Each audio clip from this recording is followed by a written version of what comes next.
జగిత్యాల జిల్లాలోని కొండగట్టు అంజన్న పుణ్యక్షేత్రానికి భక్తులు రద్దీ కొనసాగుతుంది. ఆంజనేయ స్వామి వారి దర్శనం కోసం భక్తులు ఉదయం నుంచే క్యూలైన్లో బారులు తీరారు.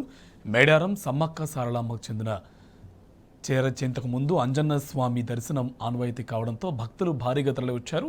దీంతో స్వామివారి దర్శనానికి 2 గంటల సమయం పట్టే అవకాశం ఉందని ఆలయ అర్చకులు తెలిపారు.